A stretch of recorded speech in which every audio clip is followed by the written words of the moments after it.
शशांक जी, जो जानकारी है, अमित आनंद जिसको एग्जाम माफिया कहा जा रहा है, उन्होंने कबूल किया है कि नीट का पेपर जो है वो एग्जाम के पहले दिन ही वो लीक हो गया था। और क्या क्या जानकारी है आपके पास?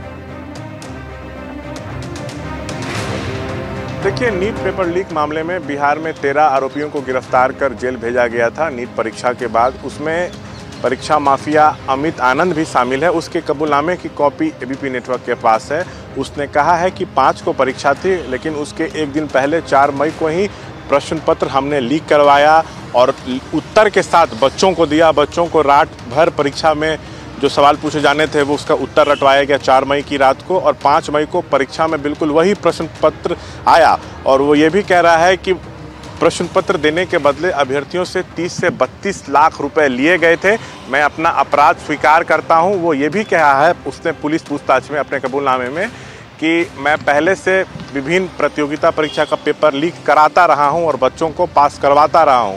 सो नीट का जो परीक्षा हुआ उसका प्रश्न पत्र मैंने एक दिन पहले ही लीक करा दिया था। इस तरह की बात उसने अपने कबूलनामे में कही। और आपको बता दूं कि इस मामले में सिकंदर नाम का व्यक्ति भी जेल में है। सिकंदर से ही अमित आनंद मिले थे और एक नीतीश कुमार नाम का व्यक्ति मिला था, और इन लोगों ने मिलकर पूरी प्लानिंग की थी कि किस तरह पेपर को लीक कराना है। पूरे फर्जीवाड़े की साजिश इन्हीं लोगों ने मिलकर रची थी। लेकिन इसमें जो अमित आनंद है वो इस पूरे मामले का जो है वो मास्टरमाइंड है। शुक्रिया शशांक जी।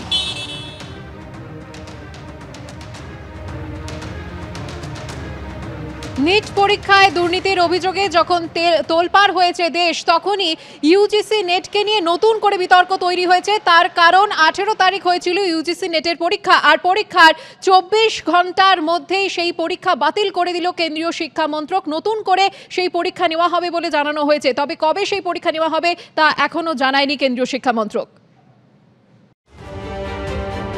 মেডিকেলে সর্বভারতীয় প্রবেশিকা পরীক্ষায় দুর্নীতির অভিযোগে তোলপাড়ের মধ্যেই এবার অনিয়মের আশঙ্কায় ইউজিসির নেট বাতিল করল কেন্দ্রীয় সরকার। এরই সঙ্গে তড়িঘড়ি সিবিআই তদন্তের নির্দেশও দিল তারা। ডাক্তারি সর্বভারতীয় প্রবেশিকা নিটের মতো নেটেরও পরীক্ষা নিয়ামক সংস্থা এনটিএ বা ন্যাশনাল টেস্টিং এজেন্সি।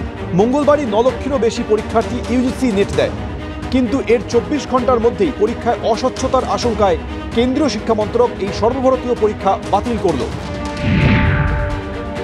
ব্যাপক কেলেঙ্কারির নাম জানতাম, মধ্যপ্রদেশ কি সর্বনাশা কাণ্ড, পশ্চিমবাংলার শিক্ষা দুর্নীতি, নিয়োগ দুর্নীতি ভয়াবহ, নিটের পরীক্ষা তা নিয়ে কোটি কোটি টাকার কারবার হয়েছে, ধরা পড়ে যাচ্ছে সব। এখন নেট ইউজিসি সেটাকে বাতিল করলো শিক্ষা মন্ত্রক এবং সিবিআই তদন্তের নির্দেশ দিল।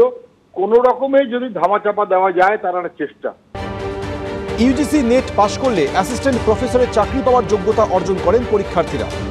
এই পরীক্ষায় উত্তীর্ণরা জুনিয়র রিসার্চ ফেলোশিপ পেতে পারেন। এছাড়াও দেশের বিভিন্ন বিশ্ববিদ্যালয়ে পিএইচডি করার যোগ্যতা অর্জন করতে পারেন তারা। এহেন গুরুত্বপূর্ণ পরীক্ষা নেওয়ার সঙ্গে সঙ্গেই তা বাতিল করতে হলো কেন্দ্রীয় সরকারকে। এ নিয়ে সোশ্যাল মিডিয়ায় কংগ্রেসের সাধারণ সম্পাদক প্রিয়াঙ্কা গান্ধী লিখেছেন, বিজেপি সরকারের লিকতন্ত্র এবং দুর্বল ব্যবস্থা যুব সমাজের জন্য মারাত্মক। নিট পরীক্ষায় কেলেঙ্কারির খবরের পর এখন 18ই জুন অনুষ্ঠিত নেটও অনিয়মের আশঙ্কায় বাতিল করা হয়েছে।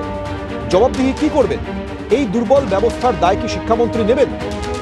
সিবিআই তো কেন্দ্রীয় সরকারের হাতে, তাদের দিয়ে তদন্ত করলে তো প্রকৃত কিছু বেরোবে না। দোষীদের, আসল মাথাদের এরা তো আড়াল করে রাখবে। আর আজকেও যে সিদ্ধান্ত আমরা জানলাম যে পরীক্ষা বাতিল এবং তদন্ত, তো তাতে এটা বোঝা যাচ্ছে যে পরীক্ষায় বড় সড়ো একটা কেলেঙ্কারি। এগুলো সব বিভিন্ন চক্র, কোন ওইসব শাসক দলের কারা কারা যুক্ত, কারা কিভাবে চক্র তৈরি করেছে, কারা এইসব করতো, কোটি কোটি কোটি কোটি টাকা এতে যুক্ত।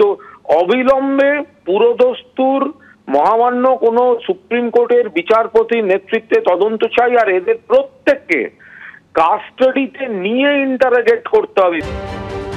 শিক্ষামন্ত্রকের তরফে জানানো হয়েছে নেটে স্বচ্ছতার সঙ্গে আপোষ হয়ে থাকতে পারে। এই আশঙ্কায় বিশ্ববিদ্যালয় মঞ্জুরি কমিশনকে বুধবার তথ্য দেয় স্বরাষ্ট্রমন্ত্রকের অধীনস্থ national cyber crime threat analytics unit. এরপরই শিক্ষামন্ত্রক জানায় স্বচ্ছতা ও পবিত্রতা বজায় রাখতে পরীক্ষা বাতিল করা হলো। তদন্তভার দেওয়া হলো সিবিআইকে। পরে কবে ইউজিসি নেট নেওয়া হবে তা পরীক্ষার্থীদের জানিয়ে দেওয়া হবে। তৃণমূল কংগ্রেস নিশ্চিতভাবে তারা খাটের তলা বা খাটের উপরে, এর মধ্যে সেক্ষেত্রে বিশেষজ্ঞের ভূমিকা পালন করতেই পারে। এবার কি কারণে নেট যেটা জুন মাসে হওয়ার কথা ছিল বা হয়েছে তা বাতিল করা হয়েছে সেটা নিশ্চিতভাবে মন্ত্রক আরো ভালোভাবে বলতে পারবে। তবে এটা নিশ্চিত যে ধন্যবাদ দেওয়ার জায়গায় রাখা উচিত যে কোথাও অসঙ্গতি দেখে দ্রুত সিবিআই তদন্তের নির্দেশ দেওয়া। এর থেকে প্রমাণিত হয় যে শিক্ষা ব্যবস্থাকে স্বচ্ছ রাখবার ক্ষেত্রে মন্ত্রক বা ইউজিসি তারা সর্বদা যত্নশীল। ইতিমধ্যেই এমবিবিএস এর সর্বভারতীয় প্রবেশিকা নিটে বেনিয়মের অভিযোগে দেশ জুড়ে শোরগোল পড়ে গেছে। প্রায় 24 লক্ষ পরীক্ষার্থীর ভবিষ্যৎ নিয়ে মোদী সরকার ছিনিমিনি খেলছে। এই অভিযোগে দেশ জুড়ে আন্দোলনে নেমেছে কংগ্রেসের সহ বিরোধী দলগুলি। মামলা গড়িয়েছে সুপ্রিম কোর্ট পর্যন্ত। এনটিএকে সুপ্রিম কোর্টে কড়া প্রশ্নের মুখেও পড়তে হয়েছে। সর্বোচ্চ আদালত এনটিএর উদ্দেশ্যে বলেছে, যদি কারো দিক থেকে 0.001% গাফিলতিও হয়ে থাকে তবে তাও বিস্তারিতভাবে দেখা উচিত। যদি ভুল থাকে তাহলে বলুন হ্যাঁ ভুল আছে এবং আমরা এই পদক্ষেপ নেব। এতে অন্তত আপনাদের কাজের উপর ভরসা বাড়বে। এদিকে এই মামলায় বিহারের পাটনায় নিট ইউজি নিয়ে অনিয়মের অভিযোগের ভিত্তিতে বিহার পুলিশের ইকোনমিক ক্রাইম ইউনিট থেকে রিপোর্ট চেয়ে পাঠিয়েছে কেন্দ্র।